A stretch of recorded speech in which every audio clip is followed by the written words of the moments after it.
Hello everyone and welcome back to another video, and today I want to share with you my super lightweight travel sketching kit. So I recently went on vacation and of course I took a few sketching tools with me, and this is actually all that was my travel sketching kit. So I always try to keep my tools very lightweight and minimal anyways, and I thought it might be interesting to take a look at what I brought with me on this particular trip. A few years ago I shared a similar video with a lightweight field sketching kit. I will simply link it below, so you can take a look at the previous video, and my current selection of tools is really similar, I have to say. It differs only very slightly.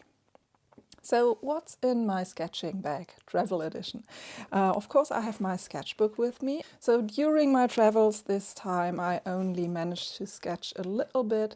I visited a zoo and then I did these sketches actually afterwards because it was very bad weather at the zoo, but I had a lot of fun during the days after my visit in putting together this page.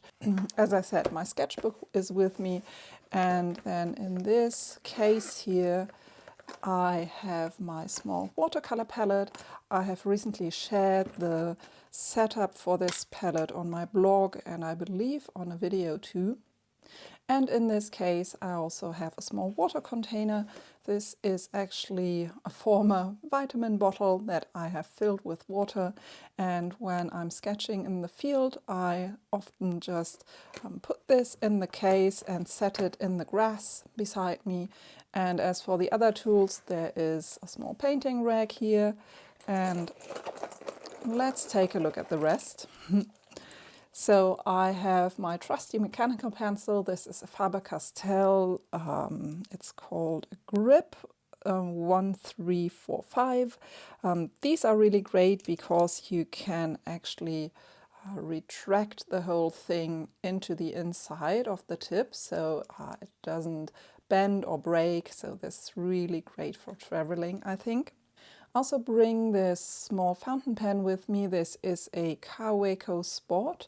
It's filled with waterproof fountain pen ink, which is especially made for fountain pens, so I can paint over any lines that I draw with this pen. And I really love how compact and small it is. It's a really cute pen. And it's also great for using this kind of special waterproof ink. So yeah, really great little pen. I also have 3 brushes. These are made by a company called Raphael. They are called Raphael Precision. I don't really recommend these brushes. I mainly use them because I bought them at some point and they're really lightweight. They have these wooden handles and they're really, I like the small size and the weight, but they are synthetic brushes and they're not the best ones, so they don't really keep nice fine tips. Let me show you what I mean by that. So I can get this brush to a tip, but at some point the tip sort of disintegrates and you have to be really careful if you want to draw nice thin lines with it. But yeah, they're reasonably okay. They aren't too expensive, so I typically bring them with me on these kind of travel outings. And when I want to draw really fine white lines, I also carry this gel pen with me.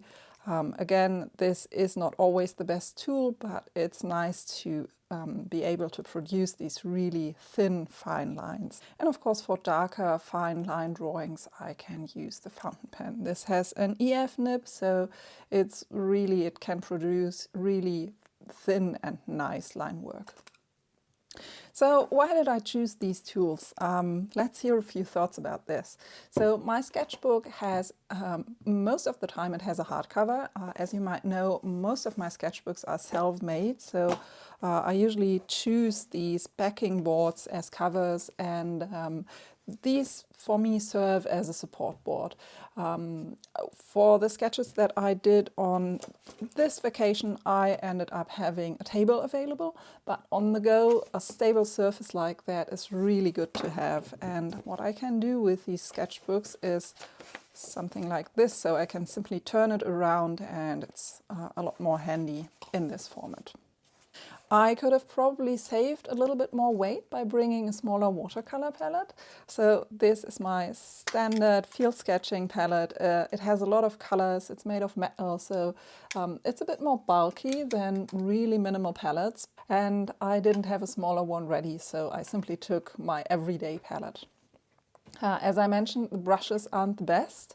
They could have better tips, but I really like the short handles, and they go nicely into this small case here. So an alternative to these kind of brushes could be water tank brushes like this. I'm sure you have seen this before. I usually don't fill them with water because I don't like the way they behave when they sort of constantly leak water. For some paintings I want to have a dry brush tip, and so I usually don't even fill the water tank. But I think they're kind of bulky. They do form a nice tip though, so that's a good alternative. And another alternative would be to simply, use a regular brush and then cut it down to size. I usually keep these plastic caps so that I can protect my brush when I bring it with me. And this is a nice way to keep the bristles from, bending. It's great to bring either these kind of caps or the water tank brushes come with their own caps. And yeah, this is sort of my travel kit. The only thing that I sort of missed at one point when I was drawing these really thin dark lines around the birds' faces was a black pen with a very thin, fine tip. So maybe instead of a blue pen or a blue fountain pen, I will bring a black fountain pen instead. So this is the only thing I would change about this kit. Otherwise, it was great working with these very minimal tools. I really enjoyed my sketching session. And yeah, all in all, this is really all that I needed for sketching on the go during my travels. And I hope this setup gives you some ideas for your own travel sketching kit. Yeah, let me know in the comments what you have in your absolutely minimal sketching kit and what kind of tools you like to bring with you for travel sketching or for field sketching. If you enjoyed this video, one way to say thanks is by clicking the like button. To be notified about new videos from me, be sure to subscribe to my channel, and you can also support me on Patreon or Gumroad or purchase a course, and it's your support that makes these videos possible. As always, thank you for watching, and I'll see you very soon. Bye!